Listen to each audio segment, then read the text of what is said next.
Just a couple of months ago, the operators of a popular pornographic video website, Girls Do Porn, were charged with trafficking and conspiracy involving a number of different women who say that they were defrauded, even raped by the operators of this site. And joining us now is contributor to The Appeal, Meg O'Connor, to break this down. Meg, welcome to the show.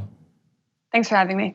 So for people who might not have seen the initial reporting over these charges being filed, what's basically the heart of the situation?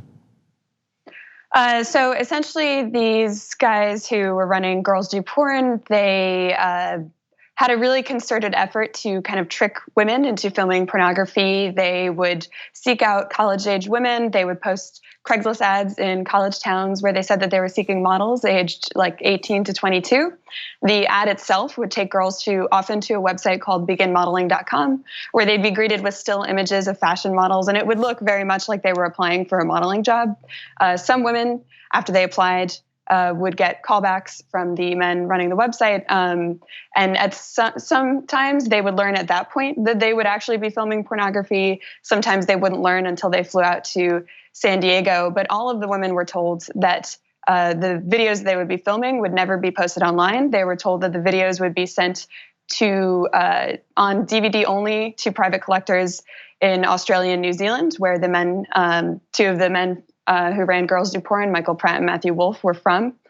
So they essentially agreed to film these videos on the basis that nobody would ever see them. They never knew that they were filming videos for girlsdoporn.com, which was a wildly popular website and was featured prominently on Pornhub, one of the most trafficked websites in the world. So that's essentially the basis. And it was beyond that, the ringleaders of Girls Do Porn would even pay other women to act as references to lie to the women, the prospective women, and say that they had filmed a video and that nothing had ever happened. Meanwhile, they had never filmed a video and they knew that these videos would be published online. So all of that is the basis for the fraud and conspiracy charges. And so all of that is obviously horrendous. But in addition, a number of women, apparently going back to even 2015, were filing complaints about their experience. And it seems like the police were entirely uninterested in actually pursuing it.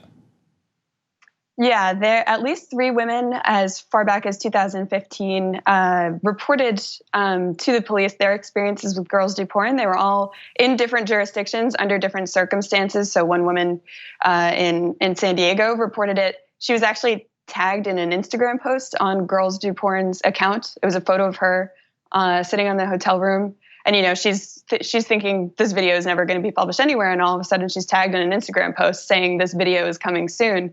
So she went to San Diego, the San Diego Police Department, and tried to sort of preventatively file a report, trying to get this video to never come out. Obviously, that didn't happen. And there's another woman in Newport Beach, California, who went to police after the fact and said that she had been sexually assaulted by the actor in the films, Andre Garcia, and that's also something that made it into the federal indictment. Prosecutors allege that Garcia sexually assaulted several of the women who filmed these videos. And in the civil case as well, at least 6 women say that they were raped by Garcia.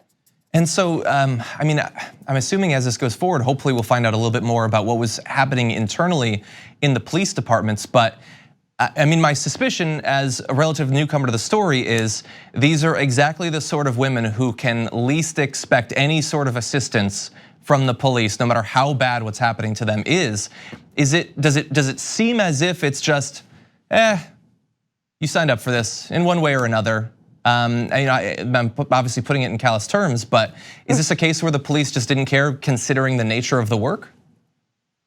It certainly seems, there's not a lot to go off of the few reports that were made, but it certainly seems to be the case that it just wasn't, it was, in the one instance with Newport Beach, it was not investigated at all. The case was essentially closed.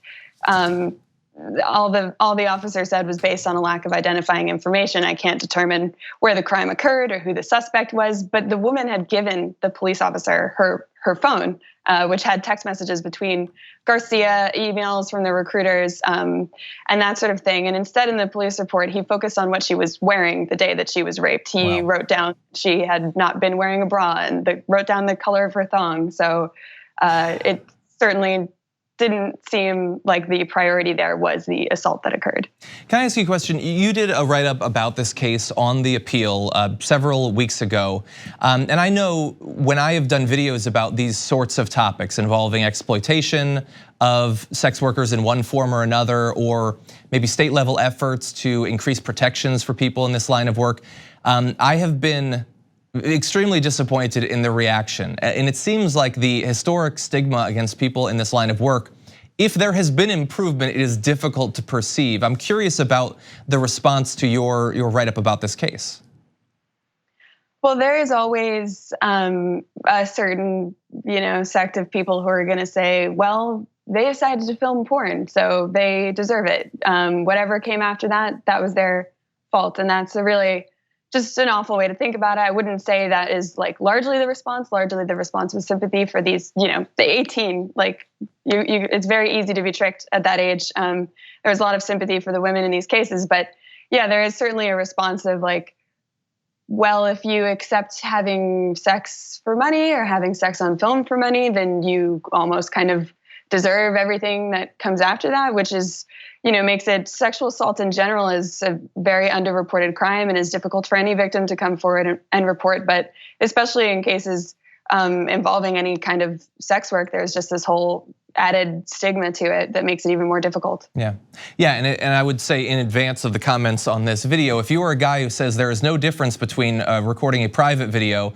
that will never go public and suddenly finding out that it's on literally the biggest website in the entire world, imagine if that video was of you. You might find that there's a little bit of a difference in that particular case.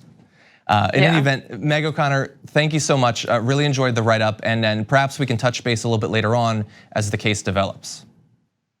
Sure, yeah, thanks so much for having me. The civil case is just wrapping up and the criminal case is going forward, so. Thank you, we'll be following it, and we really appreciate your work.